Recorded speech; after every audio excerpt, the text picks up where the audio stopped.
Halo, apa kabar semuanya teman-teman? Semoga kita semua dalam keadaan sehat walafiat. Amin ya rabbal alamin. Teman-teman, gimana puasanya? Sudah masuk 10 hari terakhir bulan Ramadan. Semoga amal ibadah kita semakin meningkat dan semoga kita selalu diberi kesehatan untuk bisa melakukan amal-amal yang perlu dilakukan dalam 10 hari terakhir bulan Ramadan. Dan juga kepada teman-teman yang non-muslim, saya mengucapkan semoga kita semua selalu sehat walafiat. Amin ya rabbal alamin.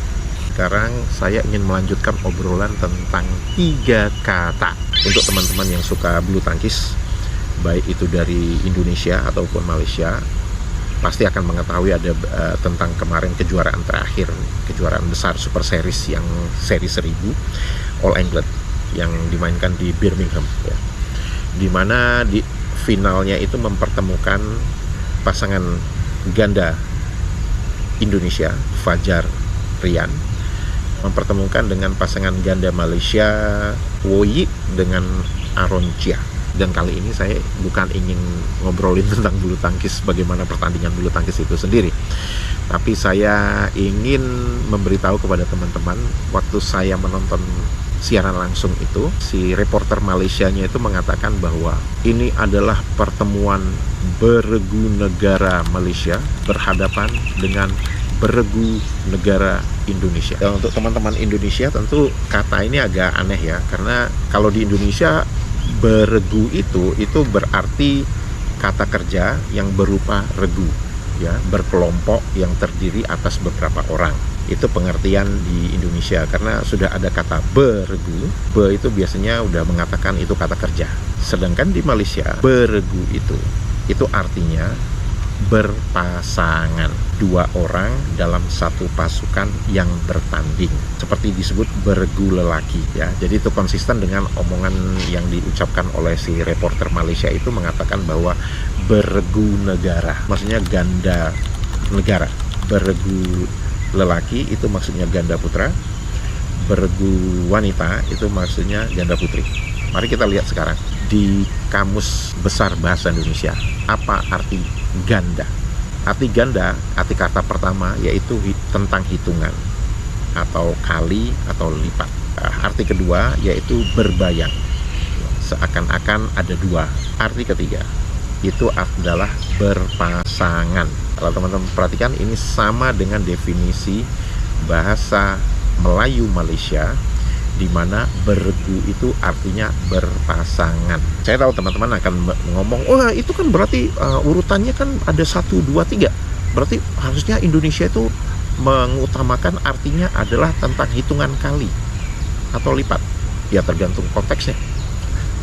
Kalau konteksnya bicara, kita mendengar reporter televisi mengatakan ganda putra, ya kita tahu bahwa itu adalah pemain berpasangan, bukan berarti kali atau lipat, ya kan? Itu arti ganda di Kamus Besar Bahasa Indonesia. Sekarang mari kita lihat arti ganda di Kamus Melayu Malaysia. Arti pertama adalah sekali. Saya nggak tahu maksudnya apa nih, sekali ini apa nih. Yang kedua ini, arti kedua, lipat atau kali, itu sesuai dengan arti pertama di KBBI, yaitu ganda atau kali ya, berkali lipat. Jadi kalau di Malaysia, kalau kita disebut 1 kali ganda, itu maksudnya naik 100%. Jadi misalkan dari 4 jadi 8, itu namanya 1 kali ganda. Jadi kalau di Indonesia nanti kita akan jadi confused kalau misalkan kejuaraan bergu Piala Thomas. Di Indonesia kita akan ngomong seperti itu kan. Jadi kalau kita disebut kejuaraan bergu Piala Thomas, ya semua orang pasti ngerti. Oke, ini berarti ada multi partai pertandingan. Jadi ada 3 tunggal putra dan 2 ganda putra. Itu kejuaraan Piala Thomas. Nah di Malaysia mereka mengatakan berpasukan. Jadi bergu di Indonesia ya, definisi bergu misalnya kan kejuaraan bergu Piala Thomas. Di Malaysia disebutnya kejuaraan, mungkin ya, saya nggak tahu, mungkin teman-teman Malaysia bisa mengkoreksi saya untuk ini, tapi yang dimaksud adalah kejuaraan berpasukan Piala Thomas. Pengalaman ke-39 adalah ketika salah satu teman saya memberitahu bahwa teman saya itu masuk rumah sakit. Kemudian saya tanya ke teman saya ini, kapan dia masuk rumah sakitnya?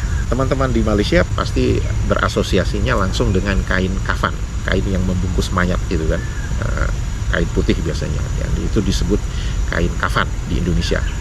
Nah, kalau kita melihat definisi kapan menurut Kamus Melayu Malaysia, yaitu pertama kain pembungkus mayat. Jadi kita tahu bahwa ini berasosiasi kalau di dalam bahasa Indonesia itu artinya kafan, bukan kapan. Sebagai contoh, hantu kapan. Jadi hantu yang berbungkus. Ini maksudnya pocong kalau di dalam bahasa Indonesia. Apa arti kata kapan di Indonesia? Teman-teman pasti tahu, terutama yang orang Indonesia, dan saya juga yakin orang Malaysia tahu itu arti kata kapan karena sering lihat sinetron kan. Itu artinya kata tanya untuk menanyakan waktu, kapan dia akan pergi. Kemudian ada grup kedua, bentuk tidak baku dari kafan. Tapi sekali lagi, bentuk tidak baku ini, yang namanya tidak baku ya hanya sebagian orang aja yang mengerti. Jadi yang dimengerti oleh orang Indonesia, mayoritas orang Indonesia, kapan itu adalah kata tanya untuk menanyakan sesuatu. Sedangkan di Indonesia untuk menyebutkan kain yang membungkus mayat itu disebutnya kafan. Di mana bentuk tidak bakunya kapan, yaitu kata benda berupa kain putih pembungkus mayat. Sekarang mari kita lihat apakah kata kafan dikenal dalam Kamus Melayu Malaysia.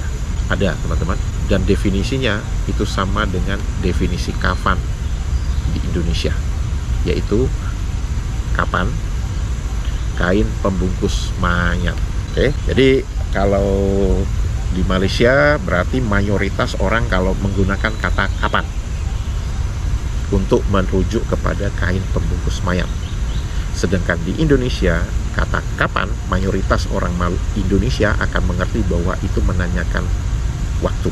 Dan di Indonesia untuk menyatakan kain pembungkus mayat itu adalah kafan. Di Malaysia dikenal kata kafan, tapi itu tidak umum digunakan atau dimengerti oleh rakyat Malaysia. Kenapa bisa begitu? Saya nggak tahu. Kenapa kok bisa kain kata kafan itu ada di dalam Kamus Melayu Malaysia, padahal seharusnya mereka bisa menggunakan kata kapan untuk menyatakan itu kain pembungkus mayat, karena itu yang dimengerti mayoritas.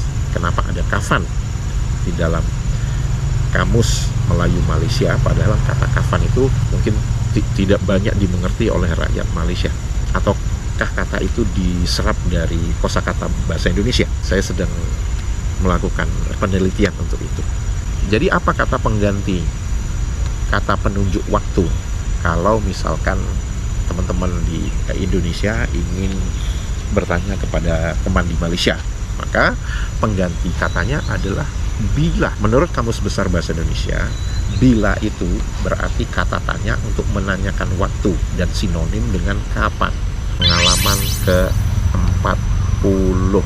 Ada salah satu teman di YouTube channel ini mempertanyakan kenapa saya menggunakan kata lebaran.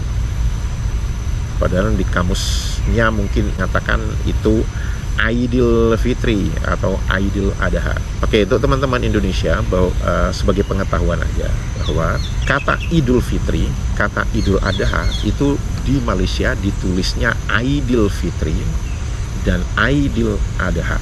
Di Indonesia selain kata Idul Fitri juga dikenal kata Lebaran. Jadi bukan hanya mengambil serapan dari bahasa Arab. Jadi di Indonesia kita juga punya sinonim dari Idul Fitri itu, yaitu Lebaran. Lebaran adalah kata benda yang berarti hari raya umat Islam yang jatuh pada tanggal 1 Syawal setelah selesai menjalankan ibadah puasa selama bulan Ramadan. Sinonimnya Idul Fitri. Waktu saya kecil itu biasanya kalau udah Lebaran orang ngomong itu biasanya asosiasinya dengan Idul Fitri. Tapi sekarang udah mulai ada perubahan di mana Lebaran juga bisa diasosiasikan dengan Idul Adha. Nah, bagaimana untuk membedakan apakah yang dimaksud ini Lebaran Idul Fitri atau Lebaran Idul Adha?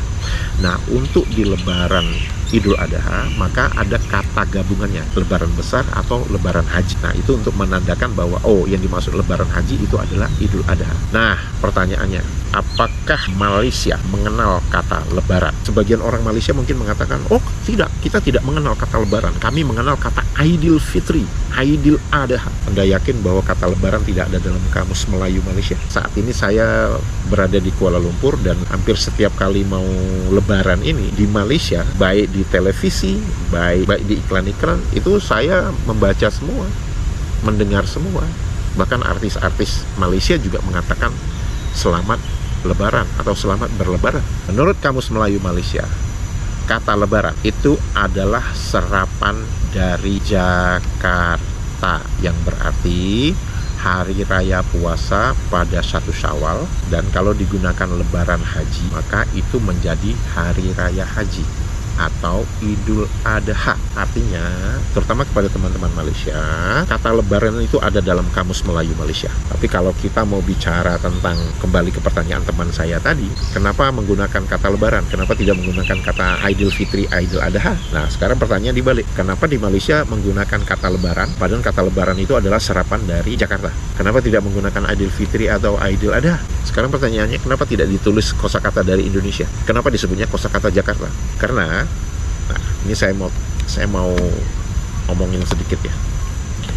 Di Kamus Dewan ini, saya ingin menunjukkan sesuatu kepada teman-teman tentang satu kalimat atau pernyataan yang ditulis di dalam Kamus Melayu Malaysia, terbitan Dewan Bahasa dan Pustaka, edisi keempat tahun 2005, di bagian pendahuluan Kamus Dewan edisi keempat, di halaman 18 Romawi, paragraf pertama, itu tertulis seperti ini. Kamus Dewan edisi keempat telah membuang beberapa label kata pinjaman yang sebelum ini berlabel Jawa, Indonesia Belanda, Indonesia, dan Arab, disebabkan kata tersebut difikirkan telah terserap dan mantap penggunaannya di Malaysia.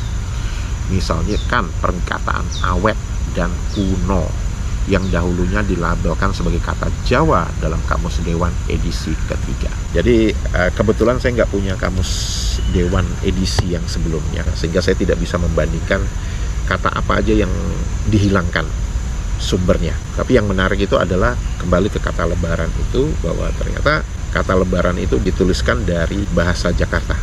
Tapi di Kamus Besar Bahasa Indonesia, kata lebaran itu bukan berasal dari Jakarta. Kata lebaran itu adalah bahasa Indonesia. Saya berbicara tentang bahasa ini bukan untuk saling membuat kita berkelahi, tapi untuk kita saling harga menghargai, dan terutama bagaimana cara menyampaikan pendapat kalau kita sedang berbeda opini dengan orang lain. Jadi kalau ada orang yang mengatakan bahwa YouTube channel saya ini untuk melaga-lagakan atau membuat orang berkelahi, itu tergantung pengertian masing-masing orang ya, bagaimana mereka memahami isi video saya ini. Kalau mereka memahami ini sebagai bahan perbandingan yang positif, bahwa berarti itu adalah keberagaman kosakata yang ada baik di Indonesia atau di Malaysia, dan mengambil itu sebagai sesuatu yang positif, maka orang itu akan berpikir positif. Tapi kalau ada orang yang berpikirnya negatif, baik itu dari Malaysia ataupun baik dari Indonesia, ya itu pilihan Anda masing-masing. Anda mau mengambil sisi positif atau mau sisi negatif. Tapi jangan sampai Anda mengatakan bahwa channel saya ini untuk melaga-lagakan orang. Anda sedang menyebarkan fitnah, dan Anda tahu fitnah itu dosanya seperti apa kan? Baik teman-teman, itu saja pengalaman ke-38, 39, 40. Ini sudah 10 hari Ramadan terakhir. Semoga kita semua diberi kesehatan untuk selalu bersemangat dalam beribadah. Dan kepada teman-teman yang non-muslim, sehat walafiat selalu. Jangan pernah mengenal kata putus asa.